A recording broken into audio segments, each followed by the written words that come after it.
Alexander, guarded by McCollum. Chisels into the paint, flicks it up and in, and contact! What did they do? You've seen the highlights, you've heard the MVP chants, but have you checked the free throw column? Because SGA might just be the slickest free throw merchant the league has ever seen. Did I just call the smooth operator from Oklahoma City a fraud? You bet I did, and I've got the receipts to prove it. Welcome to the video that's about to break down why SGA's MVP case might be built on the shakiest foundation in the NBA, the charity stripe. The free throw frequency is ridiculous. Let's start with the basics. SGA averaged over 10 attempts per game last season. 10! While the league average for guards hovers around 4 to 5. That's not just high, that's historically high. For reference, that's more than Shaq during his prime. And last time I checked, nobody's hacking SGA because they can't defend his post moves. But here's where it gets spicy. SGA's scoring numbers take a massive hit when you look at points scored without free throws. Without his free throw points, his 30-plus PPG drops to under 23 per game. That's the difference between an MVP candidate and just another all-star. Buckle up, because we're just getting started. The foul baiting is elite-level manipulation. If you've watched Shea closely, you've seen his signature move. No, not the smooth crossover. I'm talking about the bump and flail that's become his bread and butter. The numbers don't lie. Shea initiated contact on over 70% of his drives where he drew fouls. That's not drawing fouls, that's hunting for them.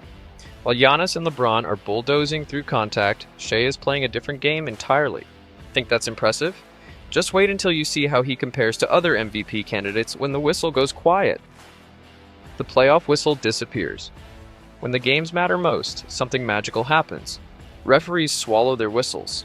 And wouldn't you know it, Shea's scoring takes a significant dip in the playoffs.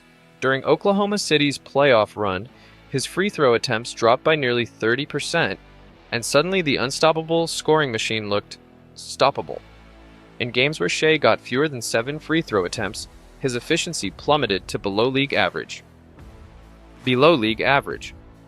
We're talking about an MVP candidate who becomes an average scorer when he can't get to the line. But before you close this video thinking I'm just a Shea hater, let me drop a truth bomb that might surprise you. The skill is undeniable. Here's the thing, drawing fouls is a skill, and Shea might be the most skilled foul drawer in the league. His understanding of angles, timing, and defender tendencies is masterful. The problem isn't that he's not talented, it's that we're calling him an MVP based on a skill that disappears when games matter most. The man can ball, no question. His mid-range game is butter. His handle is nasty. But when the nearly 35% of your points come from the line, we need to have a conversation about sustainability. And speaking of conversations we need to have, the historical comparison is damning. Let's look at past MVPs and their free throw dependency. Michael Jordan, LeBron James, Steph Curry, none of them relied on free throws for more than 25% of their scoring during their MVP seasons. Shea? Pushing 35%. Even James Harden, yes, James Harden, the previous holder of the free throw merchant crown, only had free throws account for 33% of his scoring in his MVP season. Shea has somehow out-Hardened Harden. But wait, maybe I'm being unfair. Let's look at what happens when the whistles stop blowing completely. The fourth quarter. Fed away. When games get tight and refs let players play, Shea's fourth quarter numbers tell a fascinating story.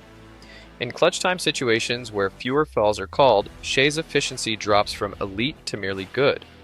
In games decided by 5 points or less, when defenses tighten up and refs swallow their whistles, Shea's true shooting percentage drops by nearly 8 percentage points.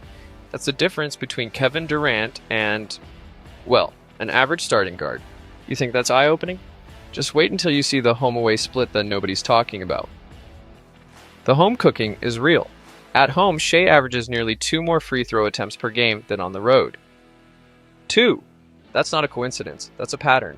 When the friendly OKC crowd is there to react to every bit of contact, somehow the whistles blow more often.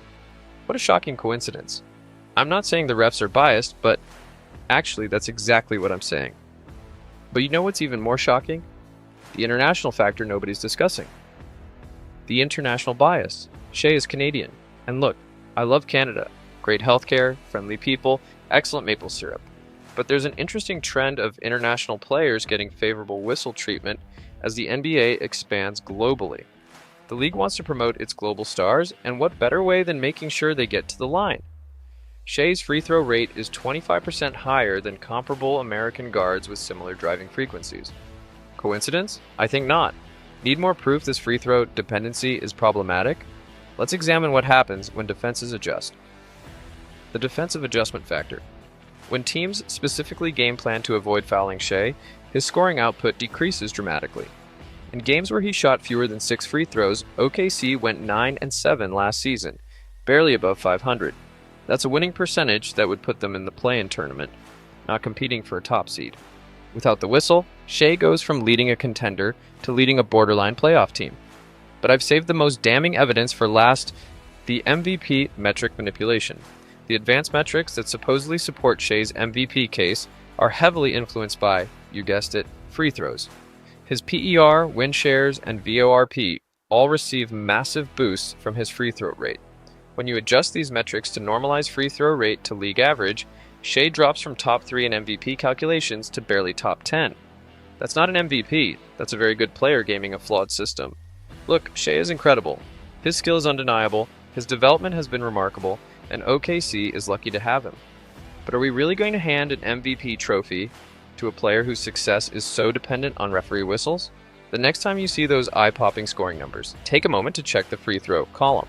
Because while Shea is definitely elite, the MVP conversation deserves more scrutiny than it's getting. Drop your thoughts in the comments. Is Shea a free throw merchant, or am I just a hater?